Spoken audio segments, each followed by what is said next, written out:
The planet Velnar 7 was the kind of place space travelers only visited if their ships forced them to. For Captain Elias Kane, the sand-blasted, storm-scarred wasteland was precisely that, a mandatory stop courtesy of his barely functional spacecraft, the Wayfarer.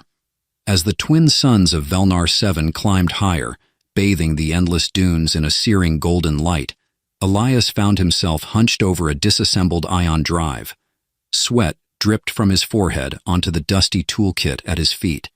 Every click of his spanner was accompanied by a muttered curse, mostly directed at the ship's outdated engineering manual, which refused to explain why the ion capacitor decided to implode mid-flight. "This is why you don't cheap out on spare parts," he grumbled, tossing a burnt-out coil behind him. It landed with a faint thunk, barely disturbing the sand. "Great deal, my foot. The only thing that salvager sold me was a headache." He leaned back, squinting at the sky where electric blue streaks occasionally darted across the clouds. Electromagnetic storms, unpredictable, violent, and excellent at frying navigation systems. This planet was a death trap. And yet, here he was, smack in the middle of nowhere, miles from any sign of civilization or help. Just as Elias was debating the merits of screaming into the void, he heard a noise. At first, it was faint, like the hum of a far-off engine. He dismissed it as the wind, until it grew louder. It had a rhythm, a cadence, almost like footsteps. He turned, hand instinctively reaching for the plasma pistol at his hip. The figure emerging from the dunes was unlike anything Elias had ever seen. Tall and impossibly graceful, the stranger moved with an ease that defied the harsh terrain. She was alien, unmistakably so. Her skin shimmered like liquid opal, catching the sunlight in rippling hues of green, blue, and violet. Her eyes, large, almond-shaped, and eerily luminous, fixed on him with an intensity that made his breath catch. A cascade of dark, metallic hair framed her face, glinting like woven starlight. For a moment, neither of them spoke. Elias had the distinct impression that she was sizing him up, much like a predator, evaluating whether its prey was worth the effort. "Need a hand?" she said at last, her voice smooth and slightly accented. Elias blinked. What? Are you real?" She tilted her head, her expression amused. "Do hallucinations usually ask you if they're real?" "Fair point," he muttered, lowering his weapon. "But you're not exactly what I expected to see out here. Name's Elias Kane, captain of this, well, what used to be a functioning starship." Her gaze shifted to the Wayfarer, and she let out a low whistle. "That's a lot of duct tape for something meant to fly through space." "Hey, it's a classic," Elias shot back defensively. "Or it was before it decided to die on me." The alien woman stepped closer, her movements deliberate, as if testing his reaction. "Call me Thera," she said, crouching beside the disassembled ion drive. "And you're lucky I found you first. This planet's not exactly friendly to outsiders." "Oh, really? I thought the constant threat of death was part of the tourist package." Thera smirked, her opalescent features catching the sunlight. "Cute. Let me guess. You're stranded, low on supplies, and your distress beacon's toast?" Elias rubbed the back of his neck. "Yeah, that about sums it up. You offering to help, or are you just here to mock my ship?" "Why not both?" Thera teased, reaching into a small satchel slung over her shoulder. She pulled out a device that looked like a cross between a scanner and a toaster. "I can fix your ship, but it won't be free." Elias eyed the gadget warily. "And what exactly do you want in return?" Thera's smile widened, revealing slightly pointed teeth. "Let's just say I have a favor in mind, but don't worry, it's nothing too dangerous. Probably." "Probably?" "Relax, Captain. If I wanted to harm you, I wouldn't waste my time talking first." She pressed a button on the toaster scanner, and a soft hum filled the air.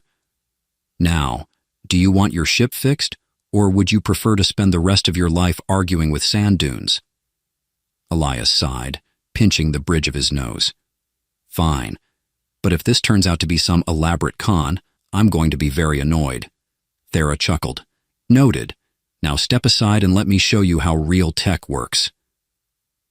Over the next hour, Elias watched in equal parts awe and frustration as Thera tinkered with the Wayfarer. Her hands moved with a precision he'd never seen, her alien tools making quick work of problems he'd spent hours agonizing over. "Could you at least pretend this is difficult?" he asked, crossing his arms. "Why?" Thera replied, not looking up from her work. "I don't want to ruin the illusion that I'm vastly more competent than you." Elias opened his mouth to retort, then closed it again. She had a point. By the time the suns began to dip below the horizon, painting the desert in fiery hues, Thera stepped back with a satisfied nod. "There, your ship isn't pretty, but it'll fly." Elias stared at her, then at the ship, then back at her. "That's it? No explosions, no last-minute disasters?" Thera's grin turned mischievous. "Don't jinx it, Captain. And remember, you owe me. I'll let you know what I need soon enough." Before Elias could press her for details, Thera began walking away, her silhouette fading into the glowing sands. As the stars began to dot the darkening sky, Elias stood alone beside his patched-up ship, a mix of relief and unease churning in his gut. Whatever Thera's favor turned out to be, one thing was certain. His life had just become a lot more complicated. The morning on Velnar 7 began with the planet's twin suns casting uneven shadows across the dunes, and Elias Kane waking to the sound of an alien woman yelling at him. "Get up, Captain. We've got work to do." Elias groaned, pulling his threadbare blanket over his head. "Thera, it's not even whatever the equivalent of morning is here." Thera stood at the entrance to his ship, arms crossed, an amused smile playing on her lips. "If you want to fly off this rock, you're going to have to hold up your end of the deal."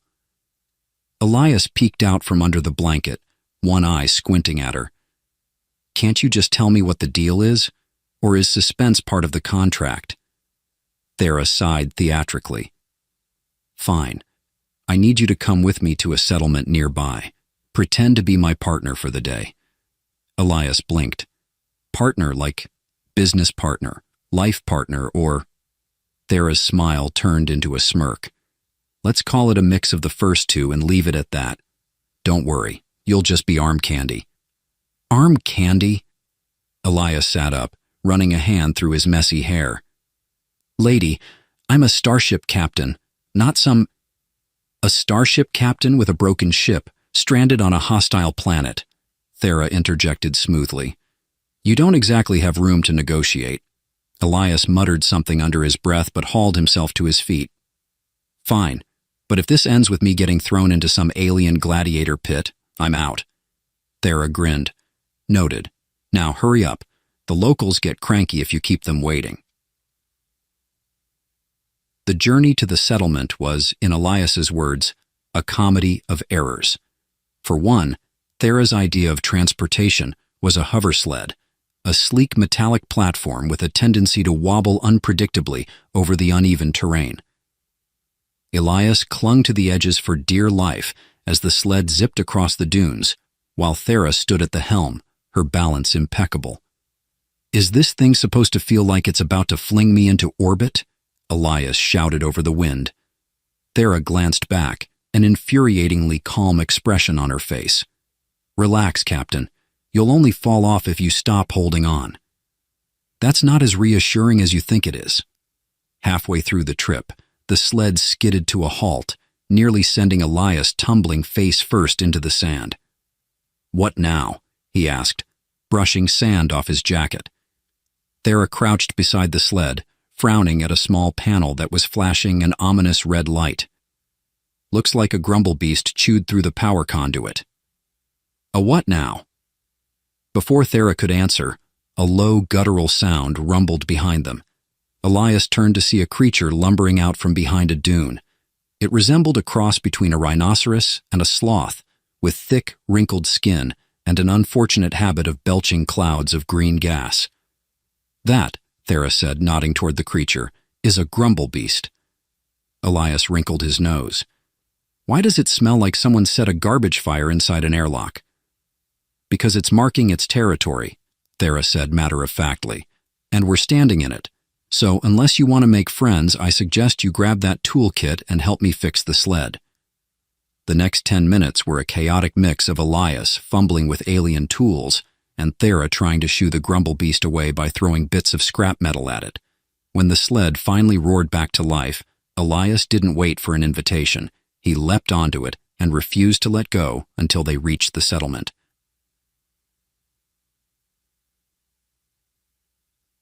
The settlement of Vakor was like stepping into another galaxy. Towering spires of polished metal rose from the sand, glowing softly with bioluminescent patterns.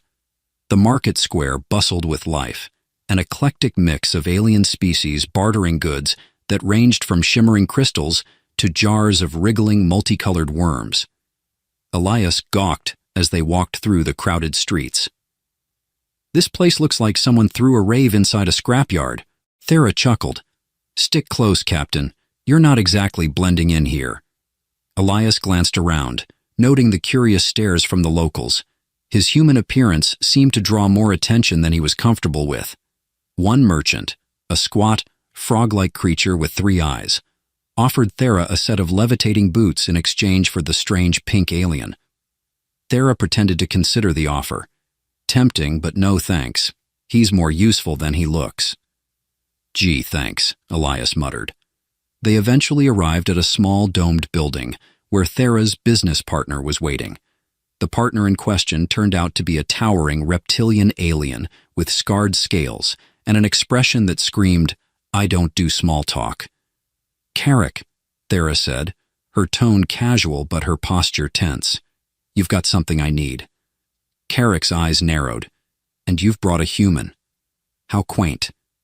Elias decided to play along, flashing a cocky grin. "Nice to meet you too. Love what you've done with the place." The tension in the room was palpable as Thera and Carrick began to negotiate over an energy module, the key component needed to fix the Wayfarer completely. As the conversation grew more heated, Elias couldn't help but feel like he was standing on the edge of a very steep cliff. Finally, Carrick leaned forward, his voice low and menacing. "I don't trust you, Thera, and I trust your partner even less." Thera smiled, but her eyes were cold. "Then it's a good thing trust isn't part of the deal." Carrick let out a deep, rumbling laugh, but there was no humor in it. "I'll give you the module, but if you cross me, I'll make sure you regret it." As they left the building, module in hand, Elias glanced at Thera. "You know, for a simple trade, that felt a lot like negotiating with a carnivorous plant." Thera shrugged. "Welcome to Velnar 7. Try not to get eaten." Elias groaned. "I have a feeling this is going to get worse before it gets better." Thera's grin returned, sharp and full of mischief. "Oh, Captain, you have no idea." Elias had thought that escaping Carrick's unsettling glare and returning to the relative peace of his ship would mean a reprieve from the growing chaos of the day.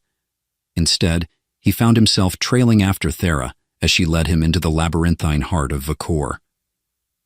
"Care to tell me why we didn't just hightail it back to the ship?" Elias asked, stepping over a bundle of tentacled creatures that may or may not have been sleeping. Thera didn't slow down.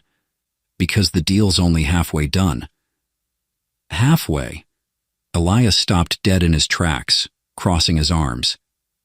"Thera, you said fixing my ship was a simple trade. A favor, you called it. You didn't mention anything about a part 2. Thera finally turned to face him, her opalescent features unreadable in the dim glow of the settlement's lights. "The module is useless without a stabilizer, Captain, and stabilizers are not exactly easy to come by." Elias sighed, rubbing his temples. "Let me guess. The stabilizer's locked behind another favor and the cycle of insanity continues?" Thera smirked. "Exactly. Now stop complaining and keep up. You'll like this next part." The next part, as it turned out, was a cantina nestled in the shadow of Vakor's central spire. The place was alive with music and laughter, the kind of raucous energy that only came from too many drinks and too few inhibitions. Elias hesitated at the entrance. You brought me to a bar? Thera raised an eyebrow. You don't like bars? I like bars just fine. It's what usually happens after the bar that concerns me. Thera grinned. Relax, Captain. This is just a friendly meeting with an old acquaintance. No gladiator pits, I promise. Elias muttered something unintelligible, but followed her inside. The cantina was as chaotic as Elias had expected.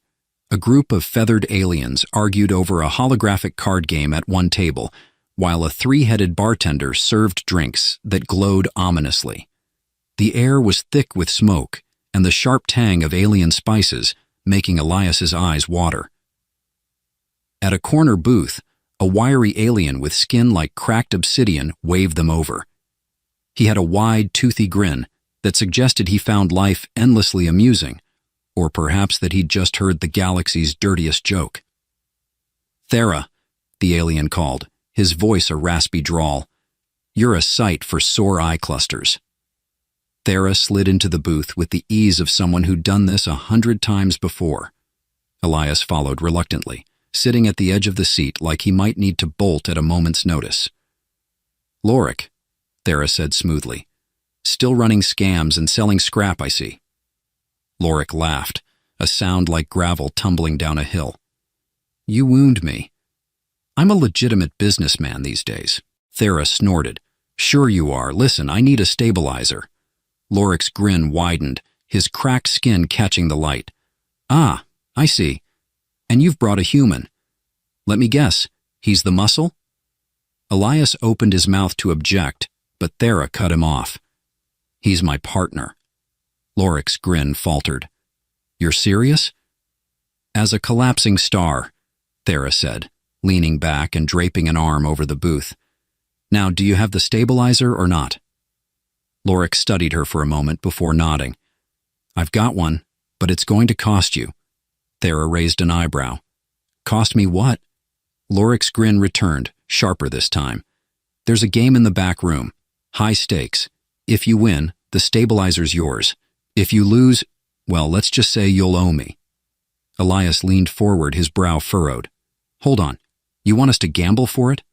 What kind of game are we talking about? Lorik's eyes gleamed with mischief. A classic. Zynar's Gambit. Ever played? Elias groaned. Of course it's Zynar's Gambit. Why wouldn't it be? Thera shot him a curious look. You know the game? Let's just say I have a complicated history with it, Elias muttered. And by complicated, I mean I'm terrible at it. Thera smirked. Good thing I'm not. The back room of the cantina was a far cry from the lively chaos outside.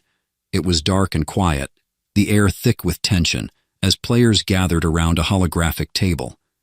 The game board was a swirling, ever-shifting array of light and shadow, the rules as opaque as the players' expressions. Zynar's Gambit was less about strategy and more about reading your opponent, something Thera seemed unnervingly good at. Elias watched from the sidelines as Thera took her seat across from Lorik.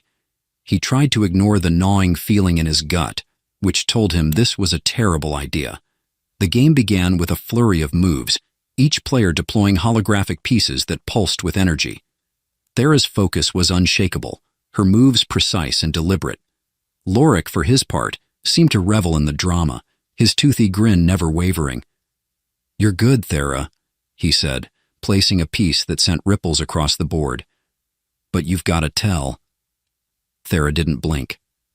So do you. The game dragged on, the stakes growing higher with each move. Elias found himself gripping the edge of his seat, his heart pounding despite his best efforts to stay detached. Finally, after what felt like an eternity, Thera made her move. A single decisive placement of her piece sent the holographic board into a cascade of light, signaling her victory. Lorik let out a low whistle. Well, I'll be. You actually beat me. Thera leaned back, a satisfied smile on her lips. I'll take that stabilizer now. Lorik nodded, reaching into a compartment under the table and pulling out a sleek silver device. A deal's a deal, but be careful, Thera. Not everyone you play with is as forgiving as I am. Thera took the stabilizer and stood, motioning for Elias to follow. As they left the cantina, Elias couldn't help but shake his head. You've got a strange way of solving problems, Thera. She grinned. And yet, here we are, one step closer to fixing your ship. Elias sighed, glancing at the stars above. One step closer to leaving this insane planet, and not a moment too soon. Thera's smile faded slightly, a flicker of something unreadable passing over her face. We'll see, Captain. We'll see. Elias Kane crouched in the shadow of the Wayfarer, tools scattered around him like forgotten puzzle pieces, as he tried to make sense of the alien stabilizer Thera had won in the cantina. The silvery device gleamed in the midday suns, looking far too pristine for a ship as battered as his. Okay, explain this to me again, Elias said, poking the stabilizer with a screwdriver. How does this thing work? And more importantly, why does it hum like an angry swarm of bees? Thera was leaning against a nearby rock, her arms crossed and an exasperated look on her face. It doesn't hum like bees, Captain. That's the quantum resonance field. It means it's functioning properly. Elias raised an eyebrow. If properly functioning means it sounds like it's about to explode, I'm going to need a new definition. Thera sighed and walked over, snatching the screwdriver from his hand. Honestly, how did you make it through pilot school?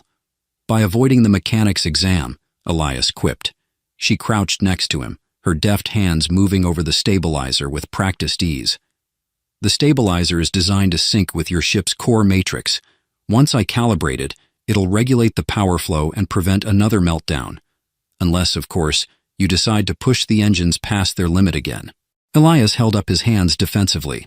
Hey, the engines were fine until I got shot at by a rogue mining drone. Thera smirked. Sure they were, Captain. Sure they were. The next few hours passed in a blur of wires, circuits, and sarcastic banter. Elias couldn't help but notice how at ease Thera seemed as she worked, her focus unshakable, even when he accidentally dropped a wrench on her foot. You've done this before, he said, watching as she connected the stabilizer to the Wayfarer's power core. Thera didn't look up. You don't say. No, I mean, you're good at this. Like, really good. Better than most engineers I've met. Thera finally glanced at him, her expression unreadable. Let's just say I've had a lot of practice. Life on the edge of the galaxy doesn't leave much room for mistakes. Elias frowned but decided not to press the issue. Thera was like a puzzle, one he wasn't sure he wanted to solve just yet. By the time the stabilizer was fully installed, the twin suns were dipping below the horizon, casting long shadows across the desert. Elias stretched, wincing as his muscles protested. So, we're good to go? He asked, leaning against the hull of his ship. Thera wiped her hands on a rag and nodded. The stabilizer's in place, and the power systems are running smoother than they have in years. You're welcome. Elias grinned. I'd say thank you, but I'm pretty sure I already paid in bruised pride. Thera chuckled, tossing the rag aside. Don't spend it all in one place, Captain. Just as Elias was about to climb into the ship, a strange sound broke the quiet, a low, pulsating hum that seemed to vibrate through the air. He froze, his hand on the hatch. Please tell me that's not the ship, he said, glancing at Thera. Her expression had turned serious, her eyes scanning the horizon. It's not the ship. The hum grew louder, accompanied by a flicker of light in the distance. Elias squinted, trying to make out the source. What is that? Thera's voice was calm, but there was an edge to it. Trouble. The source of the disturbance revealed itself moments later, a massive, insect-like machine hovering just above the dunes. Its segmented body glowed faintly, and its legs ended in sharp metallic points that glinted menacingly in the fading light. Elias stared at it, his mouth dry. Is that a giant robot bug?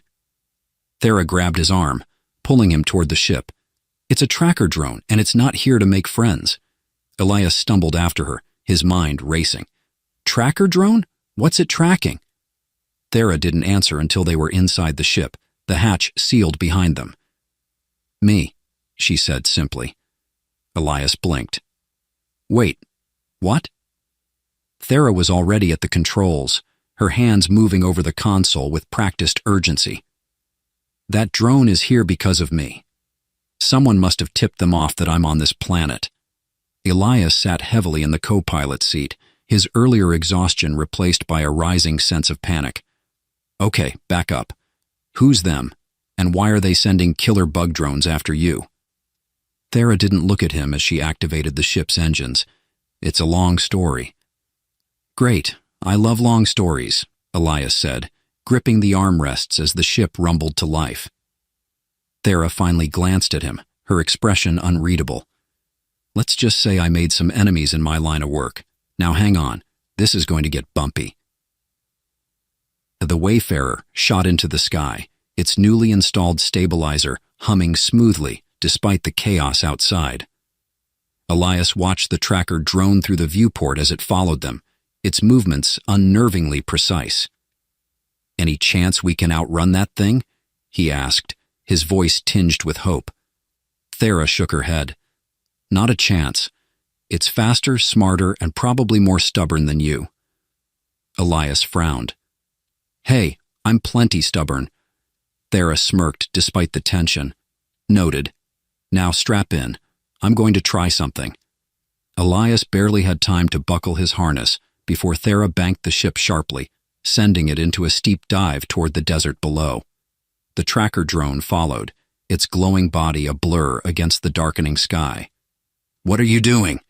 Elias shouted, clutching the console for support. Thera's grin was sharp and feral, leveling the playing field. The ship skimmed the surface of the dunes, its engines kicking up clouds of sand. Thera guided it with precision, weaving through rocky outcroppings and jagged cliffs. The tracker drone stayed on their tail, its metallic legs slicing through the air with unsettling speed.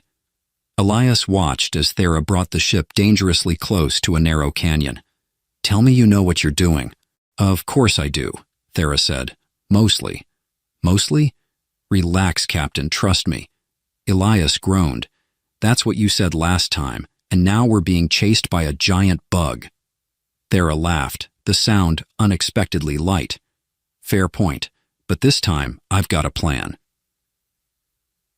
The canyon walls closed in around them, the ship's thrusters echoing off the stone. Thera kept the ship steady, her focus unshakable. Almost there, she muttered. Almost where?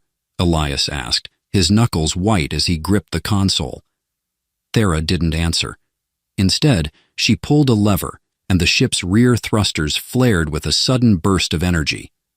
The tracker drone, caught off guard, hesitated for a fraction of a second, just long enough for Thera to bank hard and send the ship rocketing out of the canyon.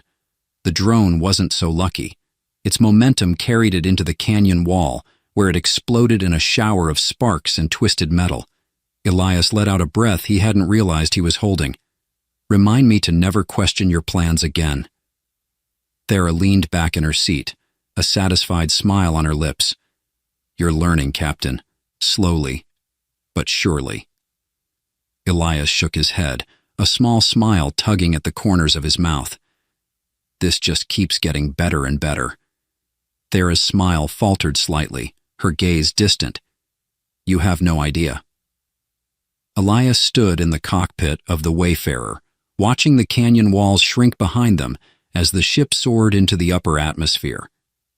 His hands were still trembling slightly from their near-death experience, but he was doing his best to play it cool. Well, that was fun, he said, leaning back against the console. What's next? Giant space squids? A black hole detour? Thera shot him a sidelong glance, her expression half amused and half annoyed. If you're done whining, I need to focus. Whining? Elias feigned offense. I'll have you know this is sophisticated sarcasm. It's how I cope with impending doom. Thera smirked but didn't respond, her attention fixed on the ship's navigation panel. Elias crossed his arms, watching her work. So, are you going to tell me who sent that oversized robo-roach after us? Or do I get to keep guessing? Thera hesitated, her fingers hovering over the controls. It's complicated. Complicated how? She sighed, leaning back in her seat.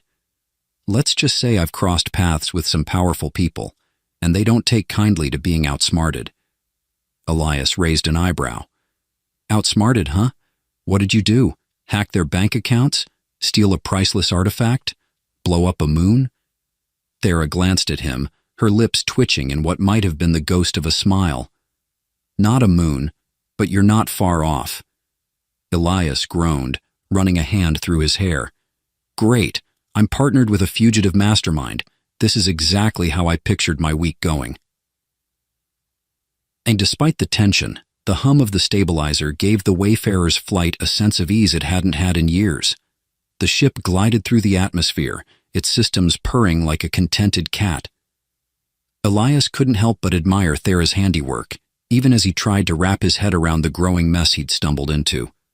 So, what's the plan? He asked, breaking the silence. Thera tapped a few buttons, bringing up a holographic star map. First, we put some distance between us and Vikor. Then we find a safe place to lay low while I figure out our next move. Elias frowned, studying the map. Define safe place. Because the last time I trusted you, I ended up in a death race with a killer drone. Thera rolled her eyes.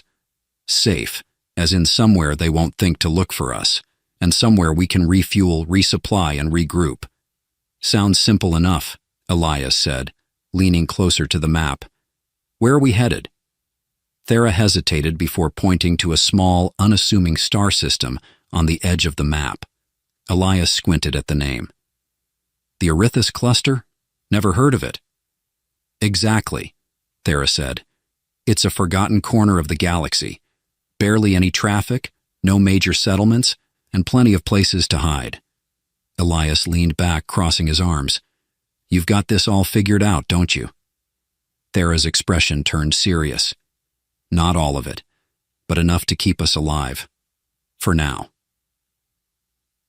The journey to the Orithis Cluster took several hours, giving Elias plenty of time to stew in his own thoughts. He couldn't shake the feeling that he was in way over his head, and that Thera wasn't telling him everything. To pass the time, he wandered down to the cargo hold, where Thera was sorting through a collection of salvaged parts and supplies. What you doing? He asked, leaning against the doorframe. Inventory, she replied without looking up. Exciting stuff. Thera shot him a glare. It's necessary, unlike whatever you're doing right now. Elias grinned. I'm providing moral support. You're welcome. She shook her head, but there was a faint smile on her lips. After a while, Elias decided to try a different tactic. So, tell me about this Orithis cluster. What makes it so special? Thera paused, her hands stilling over a pile of parts. It's unique, a place where the usual rules don't apply. Cryptic, Elias said. I like it. Care to elaborate? She sighed, sitting back on her heels. The Orithis cluster is full of anomalies, strange energy fields, gravitational distortions, planets that don't follow standard orbital mechanics. It's like the galaxy's little pocket of chaos. Elias raised an eyebrow. Sounds charming. It's dangerous, Thera said, her tone serious. But it's also the perfect place to disappear, if you know how to navigate it. Elias frowned. And you do? Thera didn't answer right away. When she finally spoke, her voice was softer. I've been there before, a long time ago. Elias studied her, noting the faraway look in her eyes. Something tells me there's more to this story. Thera shook her head, standing up and brushing off her hands. Not now, Captain. Let's just focus on getting there in one piece. When they finally arrived in the Orithis cluster, Elias understood why Thera had called it chaotic. The space around them was a swirling maelstrom of light and shadow, with stars that flickered like fireflies and nebulae that seemed to shift and writhe, Okay, Elias said, gripping the controls tightly. This place is officially creepy. Thera smirked. Welcome to the cluster. Keep your wits about you, Captain. It has a way of playing tricks on people. Elias glanced at her. Great. Any other helpful tips? Or should I just embrace the existential dread? Stay calm, follow my lead, and don't touch anything that glows, Thera said, her tone half joking. Elias chuckled nervously. Good to know. Navigating the cluster was like trying to fly through a storm while blindfolded. The ship's sensors were useless, scrambled by the strange energy fields that permeated the area. But Thera seemed unfazed, guiding Elias with steady instructions as they weaved through the chaos. Left, 3 degrees, she said, her voice calm but firm. Elias adjusted the controls, his knuckles white. Are we there yet? Almost, Thera said. A few tense minutes later, they emerged from the chaos into a pocket of calm, a small, uncharted planet with a shimmering blue atmosphere. Elias let out a breath he hadn't realized he was holding.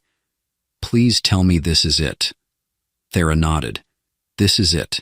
Welcome to Arithis 7. For now, it's home. Elias stared at the planet below, a mixture of relief and apprehension washing over him. Let's hope it's friendlier than it looks. Thera's smile was faint but genuine. Don't worry, Captain. I've got your back. Elias couldn't help but smile in return. Well, that makes one of us. The landing was smoother than Elias had expected, given the chaos they'd just flown through. The Wayfarer settled on Arithis 7's surface with a soft hiss, its stabilizer humming contentedly. The planet's surface was bathed in a bluish hue, the air thick with an eerie luminescence that seemed to come from everywhere and nowhere at once. Elias stepped out of the ship, his boots crunching against what looked like sand, but shimmered like glass. He adjusted his jacket, squinting at the strange, undulating terrain.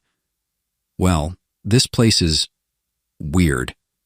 Thera joined him, her gaze scanning the horizon. Weird is good. Weird means they won't follow us here. Elias glanced at her. You seem awfully confident about that. Do tracker drones have a thing against neon deserts? Thera smirked. No, but their handlers do.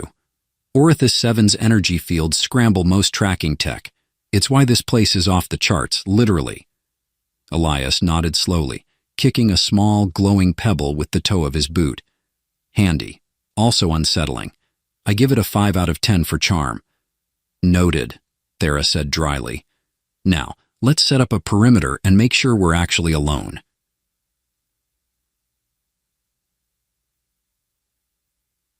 As they unpacked a few essentials from the ship, Elias couldn't shake the feeling that the planet was watching them. The shifting hues of the landscape seemed to pulse in rhythm with his movements, and the air carried a faint, melodic hum that made his skin crawl. You've been here before, right? He asked, trying to sound casual. Thera paused, a small, uncharacteristic hesitation in her movements. Once, a long time ago. Elias leaned against a crate, arms crossed. You keep saying that. Care to elaborate? Or is mysterious vagueness part of your charm? Thera shot him a look, but there was a flicker of something in her eyes, something Elias couldn't quite place. This planet has history. Let's leave it at that. History, Elias repeated, raising an eyebrow. That's specific. Thera didn't respond, instead focusing on adjusting a handheld scanner. And the scanner beeped softly, and Thera frowned at the screen. Strange. The energy readings are stronger than I remember. Is that a good thing or a bad thing? Elias asked. Thera tilted her head. Depends. Could just be natural fluctuations. Or what? She glanced at him, her expression unreadable. Or something, or someone, might be amplifying them. Elias groaned, running a hand through his hair. Great. So much for lying low. Thera smiled faintly. Relax, Captain. We're not in immediate danger. That's comforting, Elias muttered, because immediate is the best kind of danger. As the suns dipped lower in the sky, casting long shadows across the shimmering terrain, Thera led Elias to a small outcrop of crystalline rock that overlooked a shallow valley. "See that?" she said, pointing to a cluster of structures partially buried in the sand. Elias squinted. "Are those buildings?" "Ruins," Thera said. "This planet used to be home to a civilization. They disappeared centuries ago, but some of their tech still works." Elias glanced at her. "Let me guess. You're planning to borrow some of it?" Thera smirked. "Borrowing implies I'll return it." "Of course," Elias said, rolling his eyes. "And I suppose you have a plan to get down there without setting off any ancient alien alarms." Thera's smile widened. "Trust me," Elias groaned. Famous last words. The journey to the ruins was surprisingly uneventful, though Elias couldn't help but feel like the planet itself was holding its breath. The closer they got, the louder the faint hum in the air became, resonating in his chest like a low drum beat. "This place gives me the creeps," he said, stepping over a jagged piece of crystal. Thera glanced back at him, her expression calm. "Good. It means you're paying attention." Elias snorted. "Great. I'll add mild paranoia to my skill set." The ruins were more intact than Elias had expected.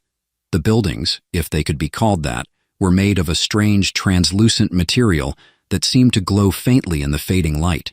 Symbols etched into the walls pulsed with a soft, rhythmic light, as if they were alive. Elias ran a hand over one of the walls, shivering as a faint vibration tickled his palm. "This is weirdly beautiful." Thera nodded, her gaze distant. "It's ancient but advanced. The people who lived here were centuries ahead of most civilizations in the galaxy." "What happened to them?" Elias asked. Thera didn't answer right away. When she finally spoke, her voice was quiet. "No one knows for sure. Some say they ascended to a higher plane of existence. Others think they destroyed themselves." "Cheery," Elias said, dropping his hand.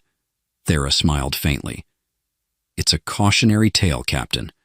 Power without wisdom is a dangerous thing."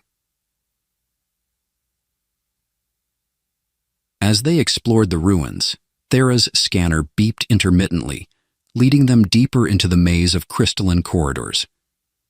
"Any idea what we're looking for?" Elias asked, his voice echoing slightly. Thera didn't look up from the scanner. "Something that can help us. A power source, a weapon, anything that'll give us an edge." Elias frowned. "An edge against who?" Thera stopped, turning to face him.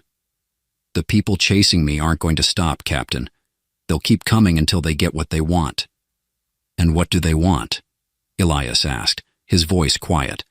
Thera hesitated, her gaze dropping to the scanner. "Me." Before Elias could respond, the hum in the air grew louder, the symbols on the walls pulsing faster. "What's happening?" he asked, his voice rising. Thera's brow furrowed. "I'm not sure.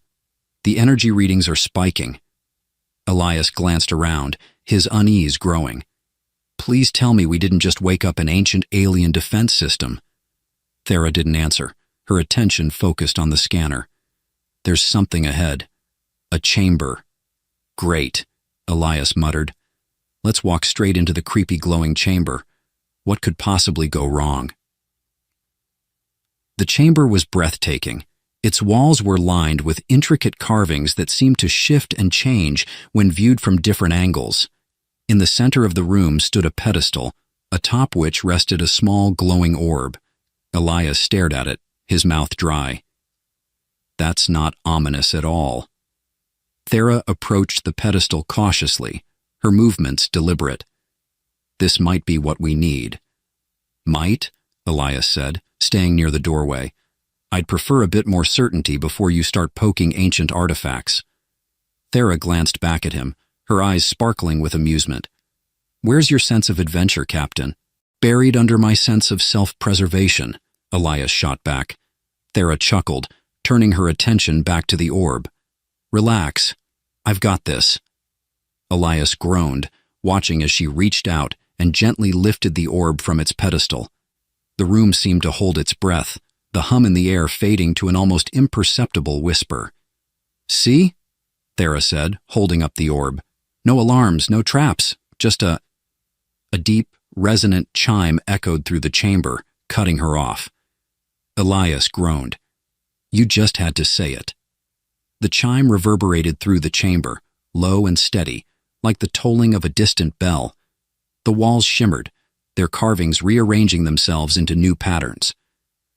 Elias felt a deep unease settle over him, a sensation that was only partially eased by his now typical instinct to crack a joke. "Well," he said, taking a step back toward the door. "At least it's not a giant boulder rolling after us. That's something, right?" Thera didn't respond. She was staring at the glowing orb in her hands, her expression unreadable. "Thera?" Elias prompted, his voice a touch higher than he'd intended. "This is the part where you say, 'Don't worry, I've got everything under control,' and I pretend to believe you." Thera finally looked up, her eyes glinting with determination. "This isn't a weapon." "Fantastic," Elias said, throwing his hands in the air. "That's exactly what I wanted to hear. Maybe we can trade it for a really nice sandwich." Thera ignored him, turning toward the pedestal. "It's a key." Elias blinked. "A key? To what? Please don't say it's the ultimate knowledge of the universe, because I am not emotionally prepared for that level of responsibility." Thera's lips twitched in the faintest hint of a smile. "Not quite, but it's something just as valuable. Freedom." Before Elias could press her for details, the carvings on the walls began to glow brighter, the patterns converging into a single, intricate symbol. The hum in the air intensified, a deep resonance that seemed to vibrate through their very bones. "Okay," Elias said, edging toward the exit. "I'm officially voting for Runaway as our next move." Thera stood her ground, clutching the orb tightly. "It's activating." "Activating what?" Elias demanded. "And why does it sound like it's building up to a dramatic finale?" As if on cue, the chamber was bathed in a burst of light. Elias threw up his arms to shield his eyes, his pulse racing. When the light faded, he lowered his arms cautiously. The orb in Thera's hands was now glowing steadily, its surface etched with symbols that pulsed in rhythm with the carvings on the walls. Thera exhaled slowly, a look of relief washing over her face. "It worked." "What worked?" Elias asked, his voice tinged with exasperation. "Please, for the love of all things logical, explain what is happening." Thera turned to him, her expression softening. "This key isn't just a relic. It's a way to reset the energy fields of Arithis 7 and to neutralize the tracking technology that's been hunting us." Elias stared at her, his mind racing. "You're saying this thing can wipe the galaxy's GPS?" "Essentially," Thera said. "It'll give us the chance to disappear. For good." The return to the Wayfarer was uneventful, though the hum of the energy fields seemed to follow them like an invisible companion. Back on the ship, Thera set the orb into the navigation console, its glow spreading through the system like veins of liquid light. Elias watched, his arms crossed, as the ship's systems lit up one by one. "You really think this will work?" Thera glanced at him, her gaze steady. "It has to." "Comforting," Elias muttered. The ship shuddered slightly as the orb interfaced with its systems, and the hum of the stabilizer took on a deeper, more resonant tone. Thera's hands flew over the controls, her movements precise and efficient. "Once the reset is complete, the tracking signals will dissipate. We'll be free to go wherever we want, without looking over our shoulders." Elias leaned against the console, watching her. "And where do you want to go?" Thera paused, her fingers hovering over the controls. For a moment, her mask of confidence slipped, revealing a flicker of vulnerability. "I don't know," she admitted. Elias smiled faintly. "That's a first." Thera gave him a wry look. "Don't get used to it." The reset process took hours, during which time Elias and Thera found themselves in the rare position of having nothing urgent to do. Elias took the opportunity to rummage through the ship's storage compartments, eventually emerging with a slightly dented can of something that might have been coffee. "Care for a cup of mystery brew?" he asked, holding it up. Thera raised an eyebrow. "Is that even safe to drink?" "Probably not," Elias admitted, "but it's either this or the questionable protein bars you've been hoarding." Thera rolled her eyes but accepted the cup he handed her. As they sat in the dim light of the cockpit, sipping the dubious beverage, Elias broke the silence. "So, what happens after this? You just vanish into the void?" Thera looked at him, her gaze searching. "What about you? What happens to the Wayfarer and your endless quest for spare parts?"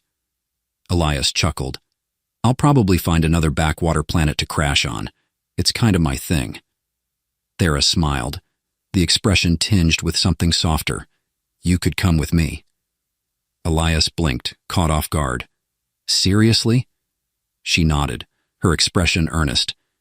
"You've proven yourself to be surprisingly capable, and I could use a pilot who knows how to improvise." Elias grinned. "Is that your way of saying you like my reckless charm?" Thera rolled her eyes. "Don't push it."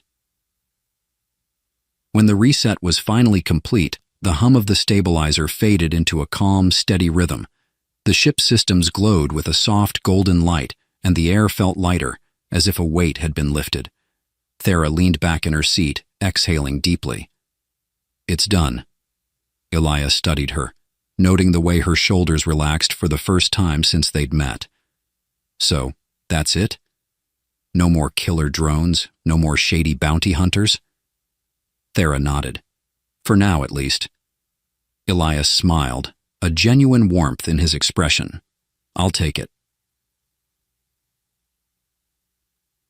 As the Wayfarer lifted off from Arithis 7, the glowing planet shrinking behind them, Elias couldn't help but feel a sense of closure. He'd started this journey as a down-on-his-luck pilot with a broken ship and no direction. Now he had a working ship, a mysterious new partner, and a whole galaxy of possibilities ahead of him. He glanced at Thera, who was adjusting the navigation controls with her usual focus. "So, where to next?" Thera looked at him, a small smile playing at her lips. "Anywhere but here, Captain." Elias grinned, settling into his seat. "I like the sound of that." With a final, reassuring hum, the Wayfarer leapt into hyperspace, leaving the chaos of the past behind and racing toward an uncertain but promising future.